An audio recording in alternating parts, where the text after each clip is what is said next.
Hi, this is Jill from Fabric Garden, and today I wanted to talk about Precut Fabrics. Most fabric companies now make a variety of fabrics that are pre-cut into a variety of sizes. And the most common pre-cuts you would see would be the jelly roll, which is a roll of 2.5-inch strips.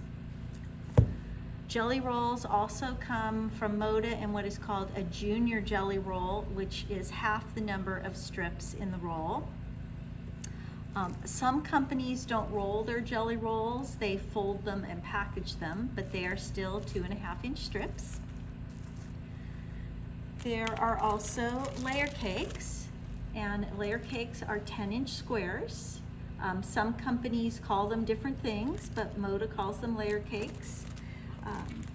Layer cakes also can come in just one solid color, and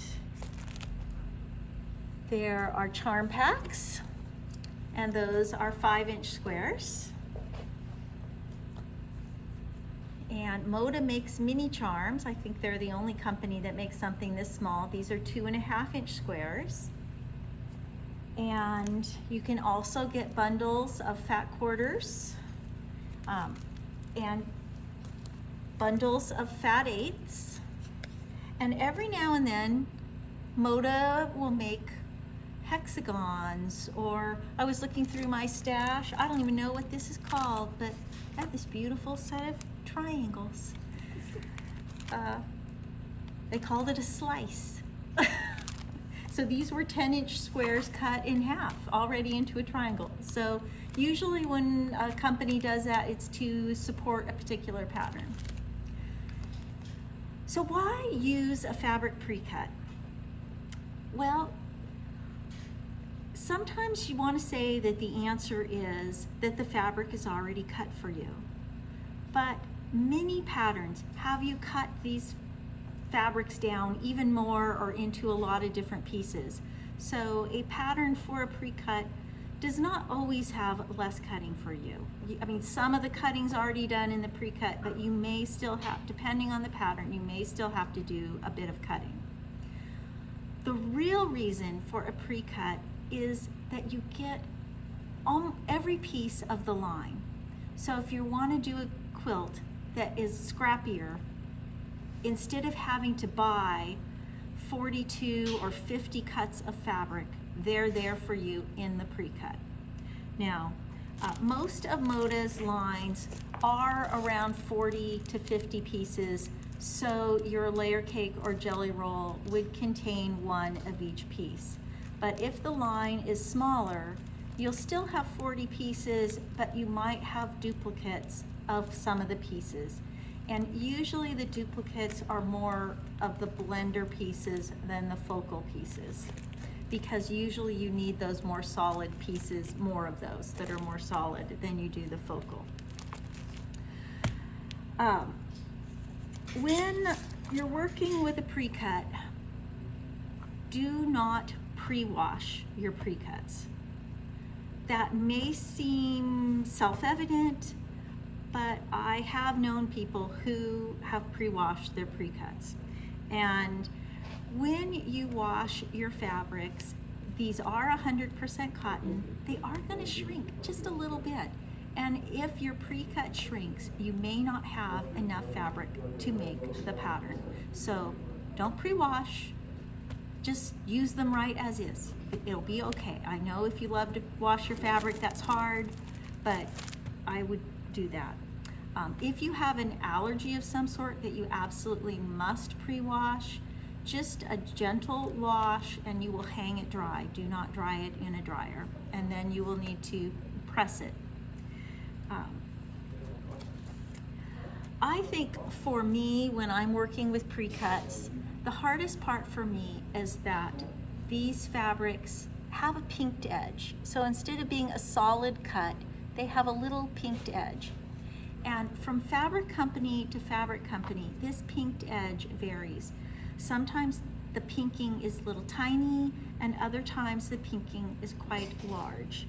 And there are some fabric companies that don't use a pinked edge. But it is always, where do you measure for your 1/4 inch from the pinked edge?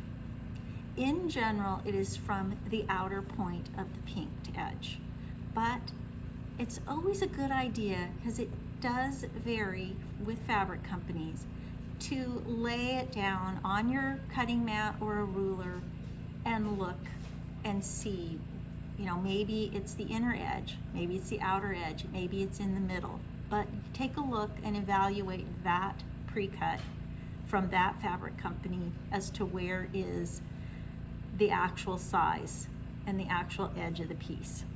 So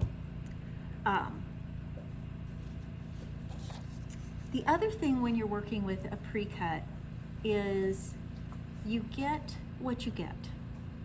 So some pre-cuts may have may have lots of darks and mediums and not very many lights. Other pre-cuts may be half and half darker and half lights. Sometimes if you're buying a boutique pre-cut, it will pretty much be all darks with no lights. So it's not every pre-cut will work for every pattern. So you need to evaluate the amount of lights and darks in your pre-cut and take a look at your patterns and see which one would work better for you.